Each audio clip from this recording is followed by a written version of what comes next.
Dear students, I am teaching you your chapter number 3, that is fiber to fabric.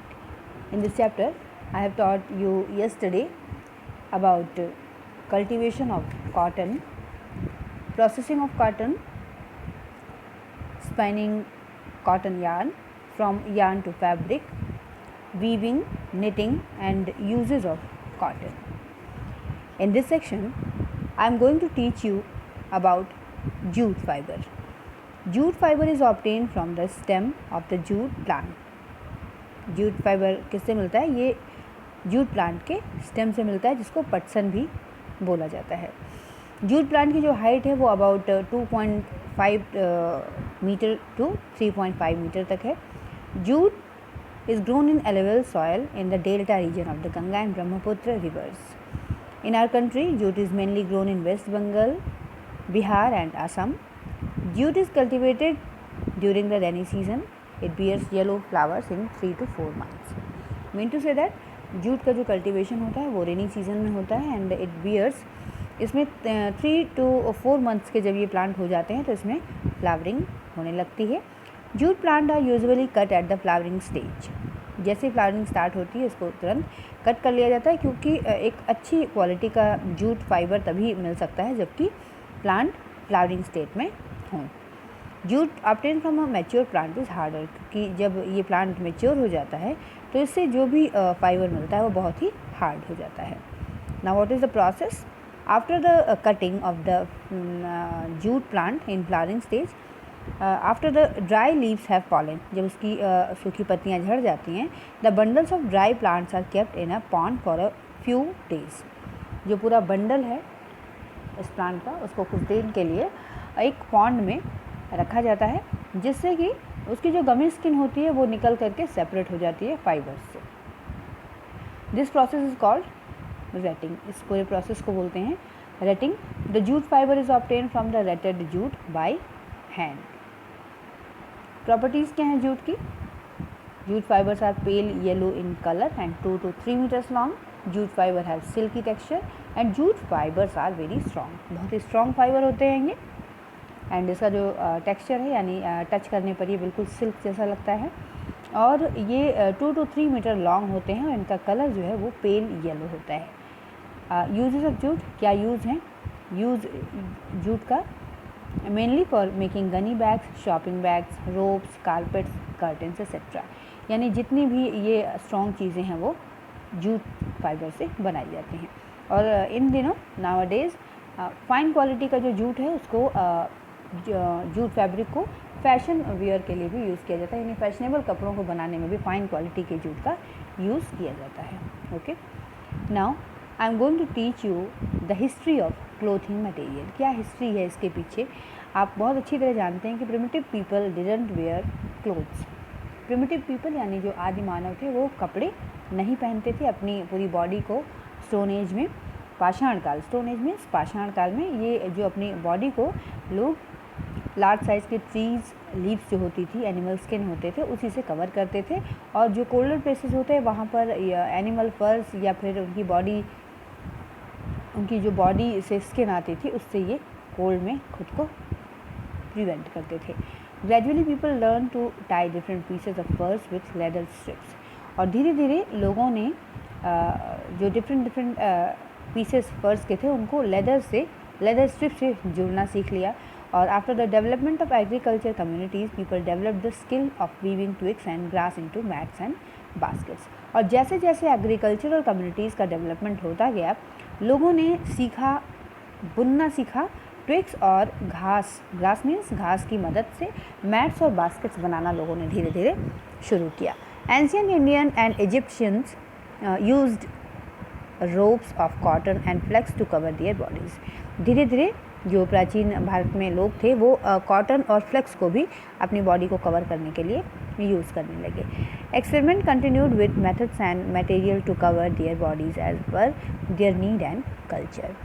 यानी लगातार ज़रूरत और सभ्यता के हिसाब से लगातार जो है चीज़ों को डिस्कवरी लोग करते रहे और अपनी बॉडी को कवर करने के तरह तरह की चीज़ें ईजाद करते रहे. With the invention of sewing needle, people started wearing stitching clothes. जैसे ही सीविंग निडल यानी कपड़ा सिलने वाली सुई का इन्वेंशन हुआ, लोगों ने कपड़ों को स्टिचिंग करना शुरू कर दिया यानी सिलना शुरू कर दिया.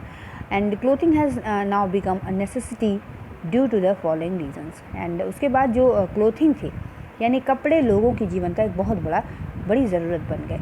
Clothes protects us from wind and sun. आप जानते हैं क्लोथ हमें गर्मी से बचाते हैं, हवा से बचाते हैं, हमारी बॉडी के हीट को मेंटेन रखते हैं. एंड स्वेटिंग से जो हमें स्वेट हो जाता है उसको भी मॉइस्चर जो पैदा हो जाता है हमारी बॉडी के अंदर उसको भी ये क्लोथ्स ही एब्जॉर्ब करते हैं. Clothes give us a body cover. Clothes हमारी बॉडी को एक कवर देते हैं, एक सुरक्षा कवच देते हैं आप कह सकते हैं, जिससे कि बाहरी जो डर्ट होती है, जो धूल है, जो छोटे मोटे इंसेक्ट्स होते हैं, इंसेक्ट की बाइट होती है, उससे ये हमें प्रिजर्व करते हैं. Development of clothing material. There are 3 steps of the development of clothing materials. First stage, during this stage, plant fibers such as cotton, flax, nettles and inner bark of trees were used to obtain cloth. First stage में plant fiber जो थे just like cotton, flax, nettle और जो plant की अंदर की बाक होती थी यानी छाल होती थी उसको लोग कपड़ों को बनाने में यूज़ करते थे. सेकेंड स्टेज में fibres from animals such as wool silk were use to obtain cloth. Second stage में क्या हुआ कि एनिमल और से जो फाइबर्स मिलने लगे जस्ट लाइक वूल, सिल्क, इनको लोग क्लोथ बनाने में इस्तेमाल करने लगे. And third stage, this stage began towards the end of 19th century. During this stage, man-made fibrous materials such as nylon, rayon, polyester etc. were used to make dress materials. इस as में क्या हुआ, ये 19th century के अंत तक की ये बात है और इस एज में लोगों ने मैन मेड फाइबर का आविष्कार हुआ और इससे नायलॉन, रेयॉन, पॉलिस्टर इस टाइप के कुछ एक क्लोथिंग मटेरियल्स फाइबर्स बनने लगे जिससे कि डिफरेंट टाइप के ड्रेस मटेरियल्स बनने लगे. And during 20th century blends of man-made fiber with fibers from plants or animals were developed. और 20th सेंचुरी के आसपास जो मैन मेड फाइबर है वो पूरी तरह से डेवलप हो गया और उसको लोग जो है इस्तेमाल करने लगे. Clothes made from such blends have improved strength, resistant to wear and tear and are easy to wash. और जो इस तरह से मैन मेड फाइबर से फैब्रिक्स बनाए जाने लगे वो बहुत ही इम्प्रूव्ड उसकी स्ट्रेंथ होती, स्ट्रेंथ यानी वो बहुत ही मज़बूत होते थे एंड पहनने में जो है बहुत आराम देते थे.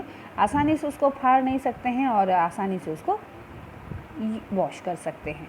Our choice of clothing is influenced by the following factor. क्या क्या ऐसी फैक्टर्स हैं जिसके ऊपर डिपेंडेंट होकर के हम अपने कपड़ों को सेलेक्ट करते हैं या सेलेक्ट करते हैं. Climate, culture and tradition, occupation and daily need. This is the actually these are 4 factors that influence the choice of clothing. Okay. Climate means जिस पर्टिकुलर जगह के लोगों को क्लोथ चाहिए वहाँ का क्लाइमेट कैसा है, मौसम कैसा है. कल्चर एंड ट्रेडिशन यानी उनका कल्चर क्या है. Culture mean to say that किस सभ्यता से वो लोग बिलोंग करते हैं. जस्ट लाइक पंजाब में आप देख लीजिए अलग तरह का ड्रेस लोग इस्तेमाल करते हैं. हम यूपी बिहार में अलग तरह का साड़ी वियर है लेडीज़ के लिए और जेंट्स कुर्ता पजामा या धोती कुर्ते में देखे जाते हैं. तो इस तरह डिफरेंट ट्रेडिशन में डिफरेंट कल्चर में डिफरेंट तरह के क्लोथिंग जो है यूज़ की जाती है. ऑक्यूपेशन मीन्स किसका कैसा पेशा है इसके अकॉर्डिंग ही वो क्लोथ जो है वो क्लोथिंग अपनी पसंद करते हैं. जस्ट लाइक ऑक्यूपेशन अगर पुलिस हैं तो उसका एक अलग ड्रेस होगा, डॉक्टर हैं तो अलग ड्रेस होगा. इस तरह से ऑक्यूपेशन के हिसाब से भी क्लोथिंग जो है वो होती है. डेली नीड्स में जिस तरह का कपड़ा भी कंफर्टेबल होता है उस तरह के कपड़े लोग यूज़ करते हैं. Okay students, with this I am going to complete this chapter today and I will meet you on next video with the new chapter.